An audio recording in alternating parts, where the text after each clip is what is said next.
I mean, I think a more appropriate name for Krishna West would be Krishna adaptable to different cultures. In other words, let's say if we go to China, then probably Krishna West would utilize people eating with chopsticks, so people would feel more comfortable. So the idea is that whatever culture you're in, present the essence of Krishna consciousness, and then you can have the external cultural things that people are comfortable with, because you have to have people more comfortable with something unusual. You know, just like there are studies done in different universities of how to get people to change their lifestyle. And there's one university, Stanford, a very famous university in the United States, and there's a Professor Fogg, who I've actually been studying some of his work, and he talks about to get people to change in their life, they have to do baby steps. You can't expect people to just like jump all of a sudden to a new thing. So baby steps means you give them Krishna consciousness gradually and allow them to progress at their own rate and allow them to stay there if they happen to want to stay and not want to put on dhoti or whatever. That's Krishna West. And it's expressed, one of the things that Vedananda Maharaj said sometimes can be taken in a way that's a little controversial. He says Krishna West is not a bridge, it's a destination. That doesn't mean it's not ISKCON. Krishna West is ISKCON, it's fully ISKCON. And in the same way that ISKCON also has student hostels in India, that means we allow students to dress their normal way and live in hostels and get prasadam and go to the different universities in India, like the IIT, and we're making thousands of devotees that way in India. So even in India, you know, we have to present things in a more Western way than many devotees are accustomed to. So what to speak of the Western world? Because we're not, I mean, if you look at the progress we're making in the Western world in the last 10, 15 years, it's minimal. I mean, just to be honest, I mean, most of our temples in the West are primarily functioning with Indian devotees. And, you know, I love Indian devotees. I mean, I work with them all the time. But if you go to the West and it's only Indian devotees, it would be like going to India and have only Americans in your temple. I mean, it's just weird, isn't it? You come to New Zealand, and then, you know, we have a few token Kiwis now. Well, he's not even a Kiwi. He's a honorary Kiwi. We have a, I mean, just look, I mean, how many Kiwis do we have coming to the temple? I mean, if you want to be successful in New Zealand, you got to have Kiwis in addition to Indians, in addition to Chinese. I mean, it has to be, the mix should represent the percentages in a particular location. Let's say if there's 10% people from India in New Zealand, so 10% of your devotees should be people from India. And if you got 20% Chinese, so 20% of the devotees should be Chinese. I mean, it should be representative of the local population if we're actually going to be successful.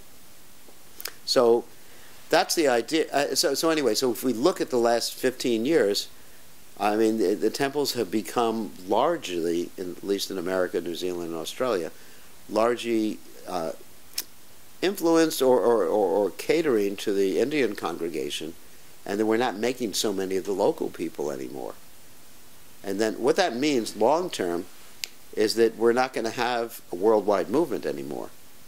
It's just going to be one particular culture that's going to be in the movement, whereas Prabhupada wanted United Nations of the spiritual world. He wanted everyone to work together, you know, the Westerners, the Indians, the Chinese, the Russians. I mean, this is the success of our movement if we can do that. And in order to make the world Krishna conscious, we have to start making thousands of devotees, or tens of thousands, or millions of devotees. I mean, if we make devotees one by one, that's not very good. I mean, it's gonna take till the next Satya Yuga to become prominent, isn't it? I mean, it's crazy.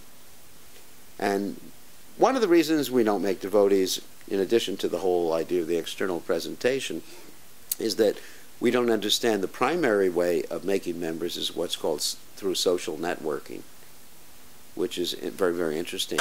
That's been analyzed by sociologists, that people join a religious movement because of the friends they make and the social support they get. Now, if you look at societies like the Mormons, which are increasing rather rapidly, they really reach out and help each other. You know, someone has to go to the hospital, someone needs a job, someone is suffering. They help each other, and somehow or other, another problem with the present state of ISKCON is that we've become a little too transcendental.